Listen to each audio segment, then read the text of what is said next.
in your conversation, I will stop and I will leave it as that. If I don't have time, I don't have time, that's it. Okay? So, bluffing in business might be regarded simply as game strategy. So there's nothing wrong according to Cars. So he says that Cars argues that there is a need to separate personal morality and business morality. In business, you have to play to win, and this involves a different set of rules. And the rules in business allows you to bluff. Okay? Number two, falsehood ceases to be falsehood when it is understood on all sides that the truth is not expected to be spoken. So in the business world, lying is acceptable.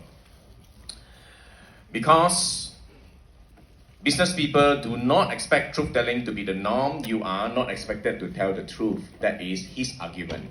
So before I give you a critique, I'm now trying to explain to you what he is arguing. So he gave an example of advertising. In advertising, you don't always tell the truth. You embellish and you distort, isn't it? So in advertising, deception is the norm. And he will say that the justification rests on the fact that business as practiced by individuals as well as by corporations have the impersonal character of a game. You are playing a game. A game that demands both special strategy and an understanding of its special ethics. So in the business world, there's a different set of rules, different set of ethics. Don't confuse this with personal life.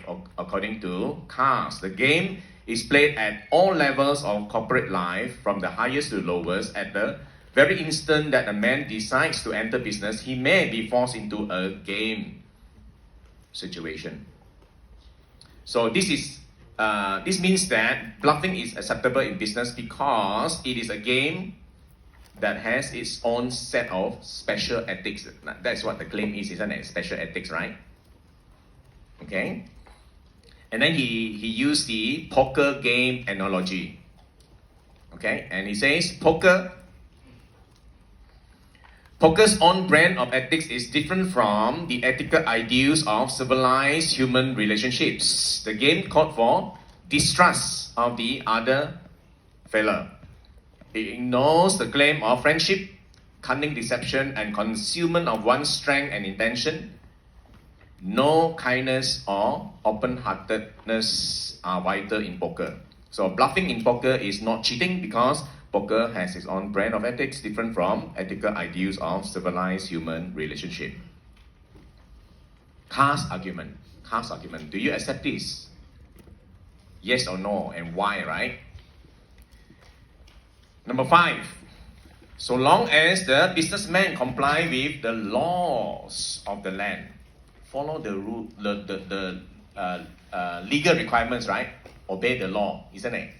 If you obey the law enough, according to Cars, and avoid telling malicious lies, he is ethical. If the law as written gives a man a wide open chance to make a killing, he would be a fool not to take advantage of it.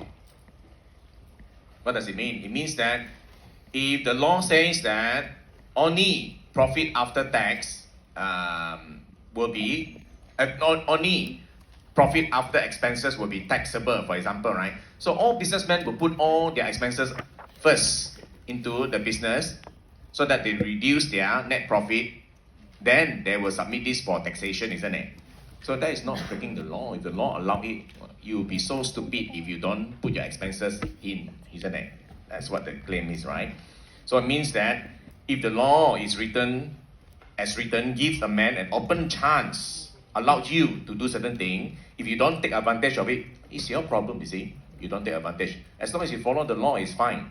So example given is espionage, industrial espionage, spying. And he's trying to say spying is not wrong. Okay, spying is not wrong because it is not breaking the law. Number 6. Okay, number 7. Here it is very clear. Number 7 is very clear. It says violation of ethical ideals of society. What is ethical ideals of society? What is this? These are social contract theory, isn't it? Social contract theory says when people come together, they live in a society, they agree to certain principles of how to organize their life. And here it says violation of ethical ideals of societies are common in business, but they are not necessarily violation of business principles. So it may not be the same. So business has onset of rules. Society has onset of rules. Your personal life, you have the onset of rules. So don't confuse them. They may overlap, right? They may overlap, but it's fine. Know where you are. In business world, you have a business sphere. Personal life, you have personal life. In society, there's another set of rules, you see. Different area of your life, different set of rules. Does it sound familiar to you? What is the assumption here? Okay, number 8. An individual within a company, can you see? Number 8. Individual within a company often find it difficult to adjust to the requirement of business gain. He tries to preserve his private ethical standard in situation that calls for game strategy. Meaning, your personal values and your business dealings, when it doesn't gel well, you tend to have stress, you suffer. He says, he tries to preserve his private ethical standard in situation that calls for game strategy. When he is obliged to carry out company's policy that challenge his conception of himself and as an ethical man, he suffers. So it is very difficult for a person of high moral integrity to function well in the business world. You suffer, according to him, right? So it's difficult to consistently apply personal ethics to business world. You will suffer. Finally, he says, this is not to say that sound business strategy necessarily runs counter to ethical ideals. They may frequently coincide, meaning there is an overlapping area. And when they do, everyone is gratified because you'll be happy if whatever you do in the business world and your private life, they gel together, is it consistent, right? You don't suffer, you see. But the major test of every move in business, as in all games of strategy, are legality and profit. What does it mean? It means in the business world, try and obey the law. At the same time, focus on making money. Legality and profit. That's your main focus, not your personal ethics. A man who intends to be a winner in the business game must have a game player's attitude. Okay, that's what he is saying. Okay, what is the issue here?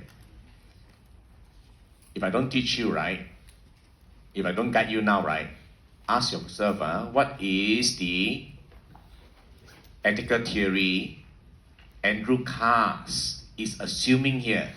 Which normative theory? Look in your outline in your last page of your book. Which theory is he assuming? He didn't tell you, right? He didn't tell you, but he is telling you certain things that align with one particular theory. Which one is it?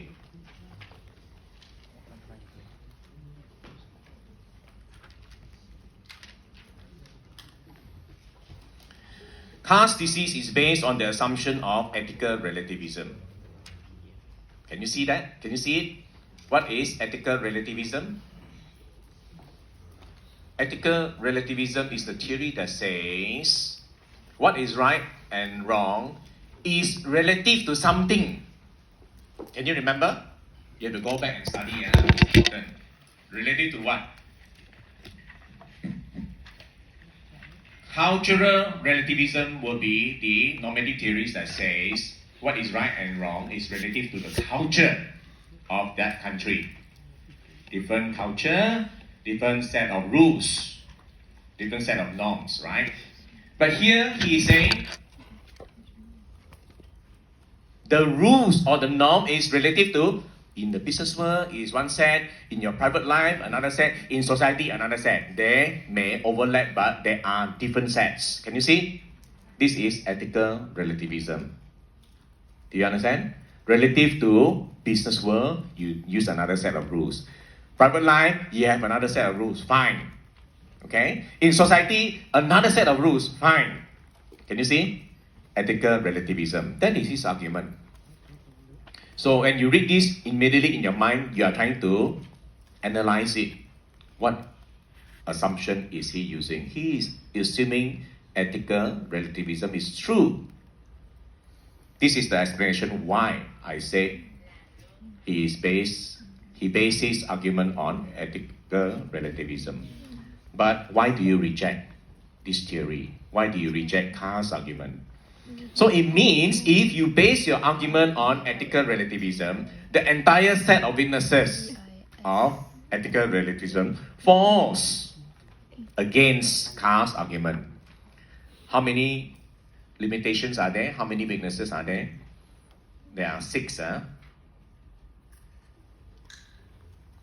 If you go back and look at the lecture on ethical relativism, we say that these are insurmountable weaknesses. It's a problem. You do not base your own moral judgment on ethical relativism.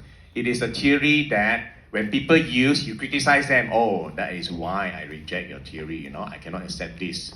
I cannot accept your argument. You use this theory. If people are using it, you use their limitation to criticize them. No, it cannot be true. It cannot be true because of 1, 2, 3, 4, 5, 6 arguments. There are 6 arguments in the lecture. Go and see. Number 2. If Carr's argument is correct, then it means that a successful businessman is like a schizo man, a man with multiple personality.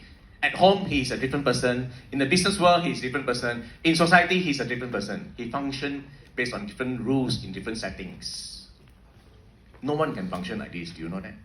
You cannot function like that. And I read essay of some of you, right, using ChatGPT to write, as if this person can do so, like this, like that. No, we cannot make generalized statement about a man's character based on their action. Different situation, he behaved differently. That is our society's thinking, you see. But it's wrong. Can you see? This person who function like that suffer from what is known as cognitive dissonance,